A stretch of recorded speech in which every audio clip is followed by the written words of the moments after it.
In Congress, Justice Neil Gorsuch sneered at Jasmine Crockett's age, mocking her lack of years, as if truth had an expiration date. But she threw his scorn back like fire, flipping decades of power into ashes before the cameras.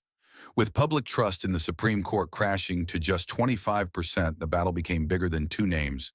It became a trial of America's soul. When age laughs at truth, who survives the judgment? Stay with us. This is a story worth every second of your time. The chamber was frozen heavy as stone.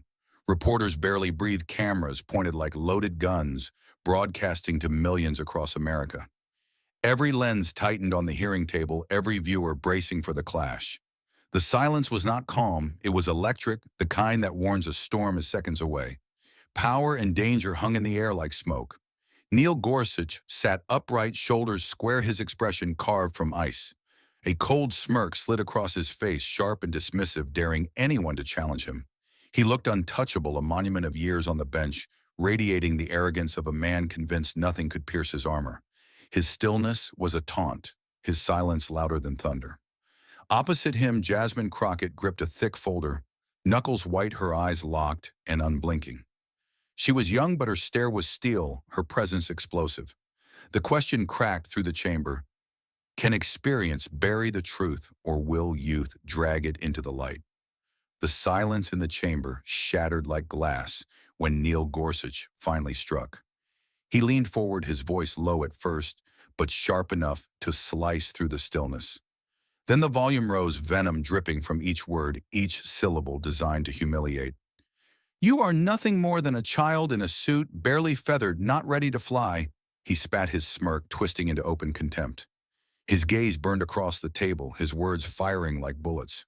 When I was writing judgments that shaped this nation, you were driving a beat-up car, fumbling in court as a public defender, scraping through petty cases no one even remembers.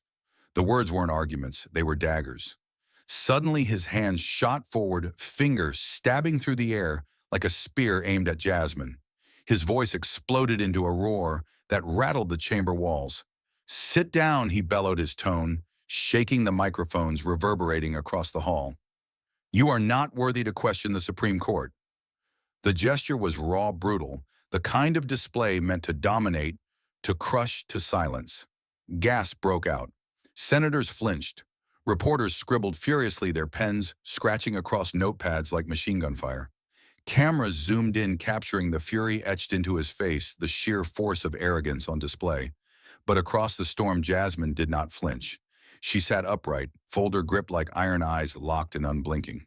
The chamber seemed to hold its breath, waiting to see if she would break. Instead, her voice cut through the room, steady as steel. Let me tell you about Texas. She began, her words calm but electric. A woman begged doctors for help when her pregnancy turned into a crisis. They refused not because they didn't care, but because they were terrified. Because of Dobbs versus Jackson, Women's Health Organization 2022, the decision you supported abortion was stripped away. That ruling overturned nearly 50 years of Roe versus Wade. It forced doctors into silence, and that woman died, not by accident, not by fate. She died because of you. The chamber froze in shock. For a split second, even the clicking of cameras stopped. The story landed like a grenade, pulling the room into its blast. Senators shifted uncomfortably, reporters exchanged looks of disbelief. The audience at home felt the weight crash into their living rooms, the horrifying clarity of a life erased by a line of ink on a judgment. Jasmine's voice rose, not in a scream, but in a cold, relentless cadence that demanded every ear. Your 30 years of experience cost her life. That is your legacy. That is your truth. And let me say this clearly, so the entire nation hears it, time does not turn a mistake into truth. The words slammed against the marble walls like thunder.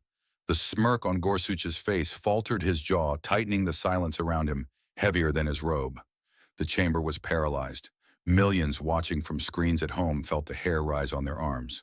For a moment, authority itself seemed to crack. This wasn't just testimony anymore. It was a reckoning. And in that dead stillness, one truth burned into every witness. The Supreme Court had been challenged, and its mask of untouchable power had just been ripped away on live television. The chamber was already tense, but when Jasmine's last words faded, Neil Gorsuch leaned forward like a predator ready to strike. His eyes narrowed, his lips curled, and then he laughed, not with humor, but with contempt that rolled across the room like thunder. His voice rose sharp and cutting. "You read reports the way children read comic books," he spat, each syllable coated with venom. "The law is the art of masters, not some cheap performance for television." His words weren't just insults. They were designed to cut her down in front of millions. The silence cracked as his hand slammed against the table with a deafening crack. The sound echoed off the marble walls, making the chamber jump. Reporters flinched, pens jerking mid-sentence, cameras shaking as operators gasped. Senators exchanged alarmed glances, the tension now a living thing crawling across the air. Gorsuch glared, eyes blazing with rage, his body trembling with fury. He wanted one thing: to break Jasmine in front of the world, to make her look small. But Jasmine did not move. She sat steady, her folder still in her hands, her gaze fixed like steel. The storm raged around her, yet she was immovable, anchored by something deeper than fear. Her voice came out calm but sharp enough to slice through the heat. "You like to talk about originalism? Justice Gorsuch," she began, her words measured but powerful. "But the original meaning of the Constitution was freedom, not chains." The lines struck like lightning, and the chamber reacted instantly, gasps, whispers, eyes widening in disbelief. She had taken his sacred word and turned it against him. The camera zoomed close, capturing the fire in her eyes and the defiance in her tone. She wasn't shaking. She wasn't retreating. Instead, she pressed forward with even greater force. "The Federalist Papers make this clear." She continued, her voice rising, carrying across every corner of the room. "Justice belongs to the living, not to relics stored away as someone's inheritance." Her words landed like punches, each one harder than the last, each one tearing down the wall of authority Gorsuch tried to build. The chamber erupted, not in applause but in noised disbelief, awe. Reporters looked at one another, stunned at what they were witnessing. Senators whispered furiously, heads turning from Gorsuch to Jasmine and back again. Millions watching at home felt their hearts pound as if they were in the room themselves. This wasn't a debate anymore. This was a battle, and Jasmine had just taken the blade from Gorsuch's hand and driven it back toward him. She leaned forward slightly, her eyes burning, her tone turning colder, sharper, deadly. "If intellect exists only to legalize oppression," she declared, every word echoing like a verdict, "then history will call it betrayal." The chamber froze. It wasn't just a statement, it was a sentence, a gavel, slammed down in the court of the American people. The weight of it pressed against every chest in the room, suffocating in its finality. And in that moment, as cameras streamed live across the nation, millions realized the balance had shifted.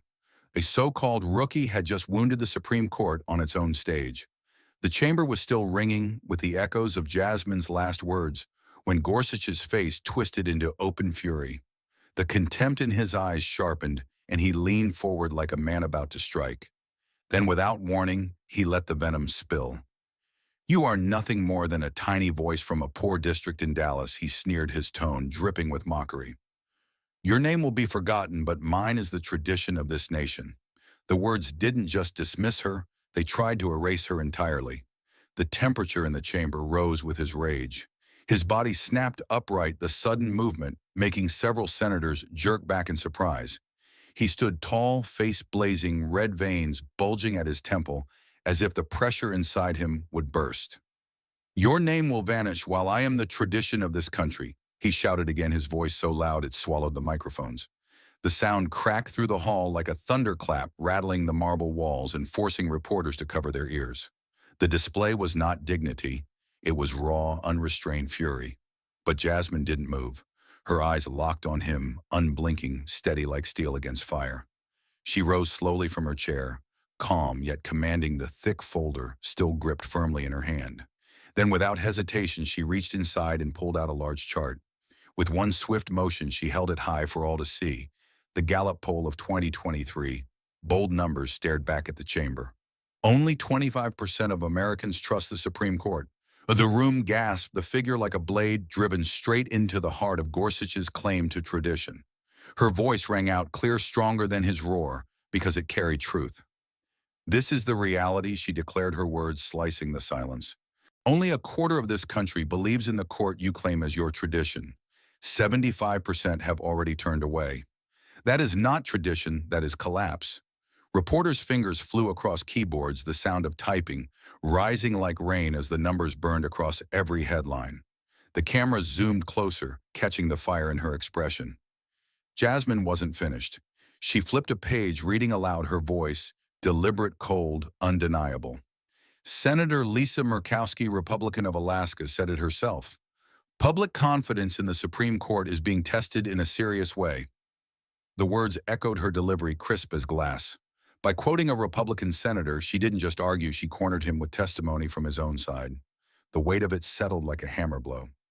Senators shifted in their seats, some nodding, some staring at Gorsuch with new eyes. Then came the strike that shattered his shield. Jasmine leaned forward, her tone sharp, final, inescapable.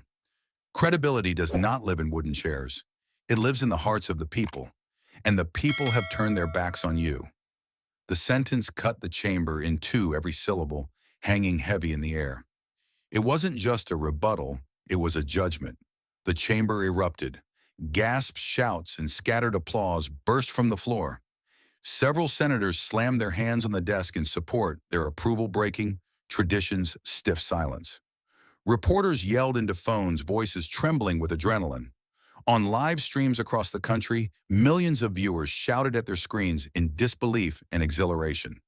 The word spread instantly online, the phrase echoing everywhere.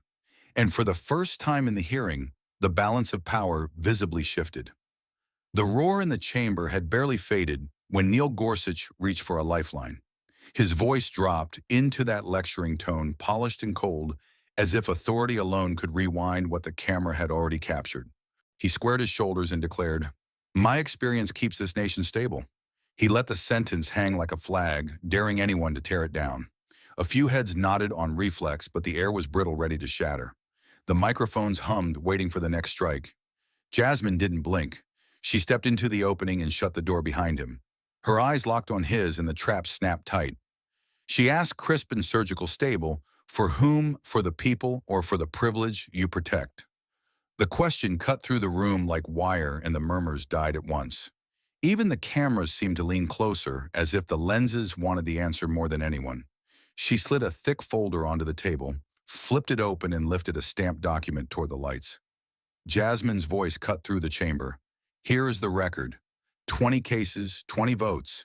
Every single one against civil rights. Every single one against the powerless, against those whose names never make the news." She began to read, her cadence like a drumbeat. Case after case denied. Protection after protection stripped. Every title is another door slammed in someone's face. Every date is another clock that refuses to move forward. Her eyes swept the room, her tone unyielding.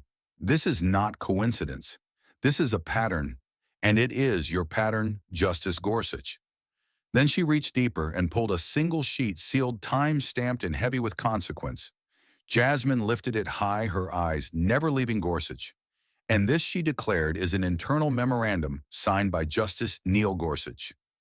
In this document, you admitted that the ruling in Dobbs versus Jackson Women's Health Organization, 2022, the decision that overturned Roe versus Wade and stripped women of a constitutional right held for nearly 50 years, would cause direct harm to countless Americans. And yet you voted for it anyway." She let the silence hang before the final strike.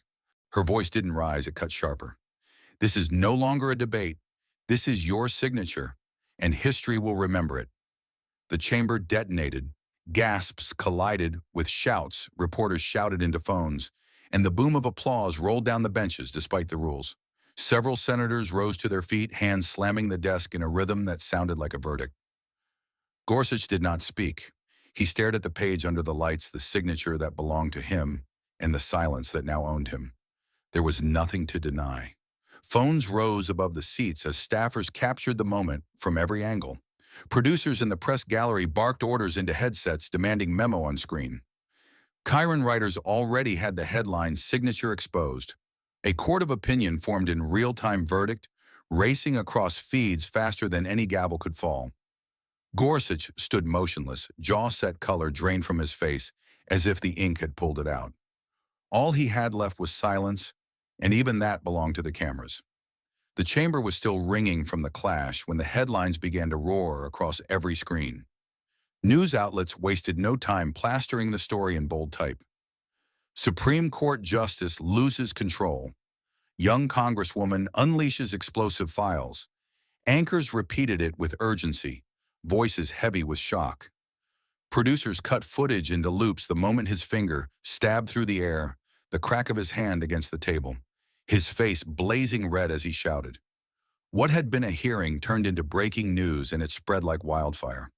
The clips stormed the internet within minutes. On YouTube, the video of Gorsuch pointing and shouting was clipped, slowed, replayed with captions that screamed across the screen. The sound of his voice rattling the microphones became a meme remixed into beats shared millions of times. On TikTok, the moment his palm slammed the desk became the hook of a viral trend. Young viewers gasped, older viewers shook their heads, and everyone agreed it didn't look like dignity, it looked like desperation. His fury was no longer hidden behind robes, it was raw, unfiltered, and unforgettable. But there was another clip one that caught fire in a very different way. The image of Jasmine Crockett standing tall, her hand lifting a folder high toward the cameras, became iconic in seconds. The lens zoomed in on the sealed page, the unmistakable signature sprawled in black ink, Neil Gorsuch's own hand. The still frame spread faster than any slogan memes labeled it, the signature heard around the world. Her words steady and sharp replayed over and over. This is no longer a debate. This is your signature, and history will remember it. The clip turned her into a symbol of defiance, a figure who refused to bend when power tried to crush her. The reaction outside the chamber was immediate and electric. Crowds gathered online and on the streets arguing, posting, debating. Talk radio hosts pounced cable news anchors, leaned into the spectacle, and Twitter exploded into a storm of hashtags. Some shouted that experience was the backbone of law. Others fired back that truth was the only real backbone left. In homes across America, the same question rippled through family rooms and phone calls. What matters more, decades of experience or the truth laid bare? It wasn't just a debate on policy anymore. It was a trial of what justice itself should mean. The footage rolled nonstop, gripping the nation like a thriller, too intense to look away from. Every platform replayed the two faces, one red with rage, the other lit with determination. The juxtaposition was too sharp to ignore a justice shouting at full volume and a young congresswoman holding a signature that could not shout back. The nation was hooked, the tension alive in every headline, every screen, every whispered conversation. This wasn't just news, it was a reckoning streamed live. The viral clips hit critical mass, and within minutes, primetime talk shows seized the footage like breaking news. Hosts rolled the tape again and again. The finger stabbed the table, cracked the red-faced shout that swallowed the microphones. Producers layered slow-motion, close-ups, and audio waveforms that spiked like sirens. Split screens framed the contrast rage on one side, Jasmine's steady stare on the other. Viewers felt the pulse of it as if the chamber's shock had spilled straight into their living rooms. Network broadcasts followed with wall-to-wall loops that never seemed to end. Morning shows rewound the outburst, freezing the exact frame where the finger aimed like a spear. Afternoon panels counted beats between the slam and the shout, timing the meltdown like a forensic team. Late-night monologues cut the audio, then dropped the roar back in over thunder, and the crowd gasped each time. Every segment promised the moment you need to see again, and then played it twice more. The experts moved in voices cool and clinical, but their words hit like alarms.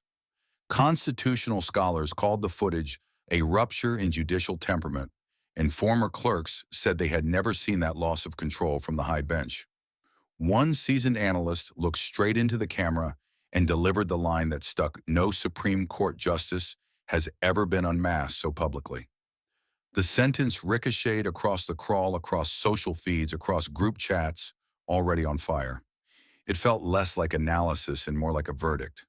Then came the counter image that wouldn't let go: Jasmine raising the folder, the sealed page, the black ink signature under the lights. Talk shows framed it as the still shot of the year, a single photograph that told the entire story.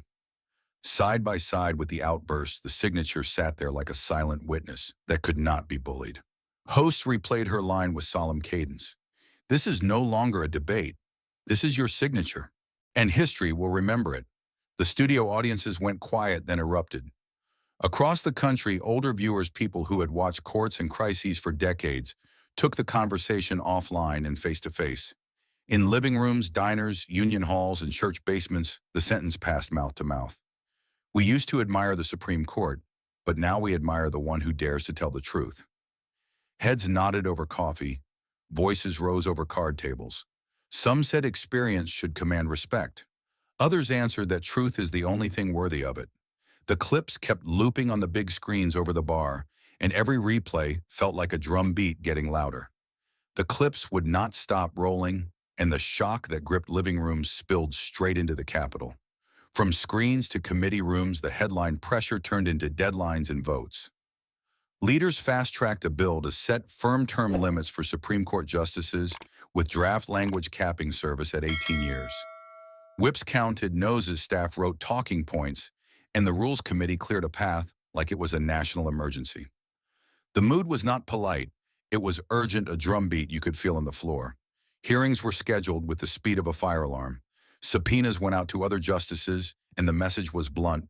Bring full financial disclosures. Bring travel logs. Bring names. Cameras waited by the marble steps as motorcades pulled up, and the oath mics picked up every breath. Staff counsel asked simple, heavy questions. Who paid? What did they get? Where is the receipt? Each answer felt like walking across glass, and there was no way around it. Committees demanded timelines, spreadsheets, and signed attestations under penalty of perjury. The chair banged the gavel, reminded witnesses that transparency was not optional, and set strict deadlines in writing. When the binders landed on the dais, the pages thudded like warnings. Every addendum raised a new question, and each question pulled another thread. The promise of stability suddenly looked fragile under the lights. Meanwhile, Jasmine became the face of reform almost overnight. She was booked on town halls, campuses, union halls, civic centers, and courthouse steps anywhere a microphone could carry. The clip of her holding the signature played behind her, while crowds stood, then stayed standing. She spoke in simple lines that cut clean. Justice belongs to the living, and the rooms answered with a roar. Invitations piled up faster than her staff could accept them, and every stop felt like a rally. The conservative counterattack came in waves, op-eds, attack ads, talking points on loop. They called her reckless, a showboat, a grandstander hungry for the camera.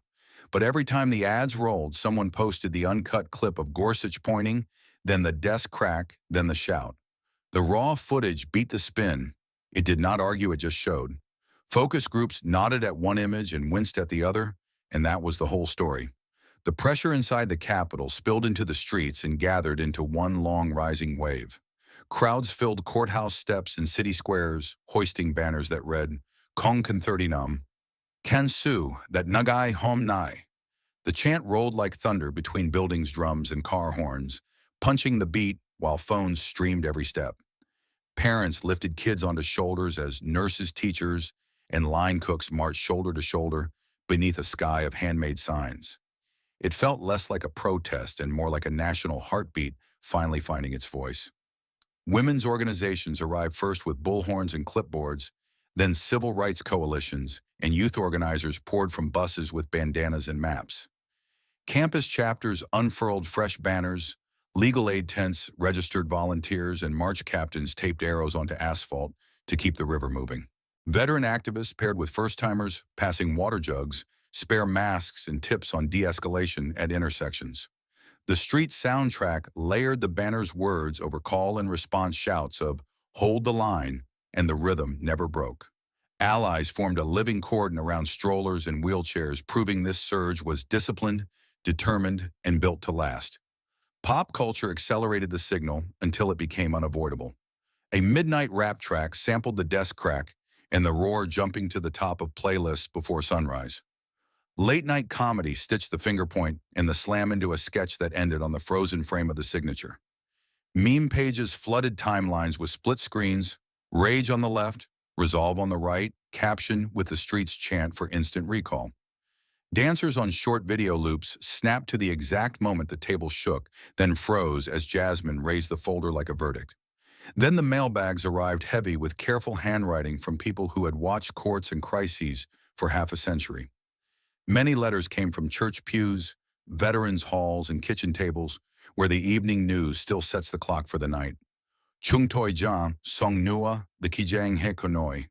Jung one note read the script steady and the meaning louder than a bullhorn. Others said simply, "We respected the court, but today we respect the person who told the truth," and the signatures filled entire pages. America reeled at its own reflection, and justice began to feel newly defined, less about titles and tenure, more about honesty finally carried into the light. Conversation spilled from screens into sidewalks, from sidewalk chants into school boards and city councils and back like feedback. Barbershops, diners, and factory break rooms echoed with question repeated like a drumline, what counts as justice now?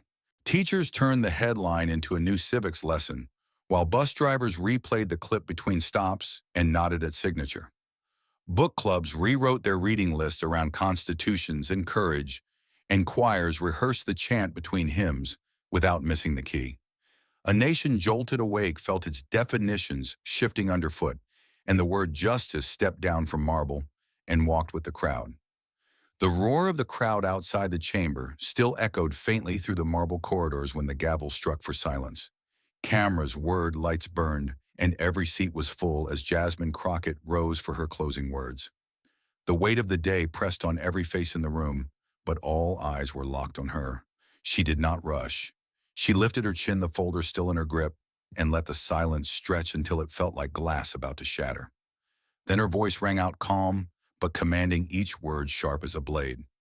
No one is too young to tell the truth. No one is too old to escape responsibility. The sentence landed like a lightning bolt. Reporters froze mid-keystroke. Senators shifted forward in their seats. And across the nation, millions watching at home felt a chill race down their spines. The words sliced through the chamber, reverberating against the walls with the weight of a verdict. Gorsuch's earlier roar now seemed distant, almost hollow compared to the clarity of her tone. She paused deliberately, her gaze sweeping the room, letting the message settle into every corner. People in the press gallery whispered to one another, repeating the line under their breath as though testing its force. The tension that had fueled hours of combat turned into something heavier, an awareness that history itself was being written in real time. Jasmine held her ground like a soldier at the finish of a battle, unshaken by the wreckage she had left behind. She pressed forward, her voice rising with purpose. "Experience has meaning only when it serves justice," she declared, each syllable echoing. "Without justice, experience is nothing but a cloak hiding failure. It is a robe disguising mistakes. It is tradition twisted into chains." She snapped the folder closed with a sharp crack, the sound carrying across the chamber like a gavel. The metaphor hit with brutal clarity, years of precedent, robes of authority, the weight of tradition all stripped bare in front of the cameras. The simplicity of her words made them impossible to ignore. People in the audience leaned closer as though afraid they might miss a single word. Her eyes shifted toward the bench where Gorsuch sat. The man who had mocked her, shouted her down, slammed his hand against the table. Now he seemed smaller, diminished, his once rigid posture crumbling under the gaze of the room. He slumped slightly in his chair, eyes fixed on the floor, his face drained of the fury that had defined him hours before. The contrast was striking. The man cloaked in decades of power sat defeated, while the rookie stood tall, unbroken. The cameras panned from him to her, capturing the image that would define the story authority, undone by arrogance and truth carried by resolve. The chamber fell utterly silent. It was not the silence of confusion or fear. It was the silence of recognition, the moment when every witness understood the weight of what they had seen. Jasmine lifted the folder high, holding it steady under the blazing lights. The seal gleamed, the signature on the page, unmistakable, a symbol of guilt that could not be denied. Her stance was unshakable, her voice cutting through the hush with the precision of a final strike. "This is no longer about one hearing," she said. "This is about what we choose to call justice." The stillness broke into murmurs, gasps, and the frantic clicking of cameras capturing the moment from every angle. Then came the line that sealed the day. She turned toward the chamber, toward the cameras, toward the millions watching on screens across America. Her tone dropped lower, sharper, every word measured like the fall of a hammer. History does not carve the names of those who shout the loudest, she said, her voice filling the chamber like a storm. It carves the names of those who dare to tell the truth. The phrase fell heavy as stone, final, as judgment undeniable as fact. The sentence echoed, lingered, and settled deep into the bones of everyone who heard it. The reaction was instantaneous, raw and electric. Reporters stood on their feet, shouting into phones, their voices urgent and breathless. Senators erupted in whispers, some clapping, despite the protocol, their palms striking desks in defiance of decorum. The public gallery gasped aloud, a ripple of awe running through the rows. Online captions stamped the line across images of her raised folder, turning it into a slogan faster than printers could ink headlines. For a moment, the chamber felt less like a hall of government and more like a battlefield where the victor stood alone, undefeated. The cameras caught the image that would define the confrontation. Gorsuch hunched in silence. His authority cracked, his earlier rage dissolved into stillness. And Jasmine Crockett, young, unshaken, holding the evidence high in her hand, her voice still hanging in the air like thunder after a storm. The final tableau seared itself into the national memory. Commentators would call it a reckoning, a spectacle, a turning point. But in that instant, no one needed words to explain. The picture said it all. Thank you for watching until this moment and for standing with us on this journey for justice. Your support means everything. Like, subscribe, and turn on notifications so you never miss what's next. And we'd love to hear your thoughts. Leave a comment below and let us know what moved you most in this story. Together, our voices make a difference.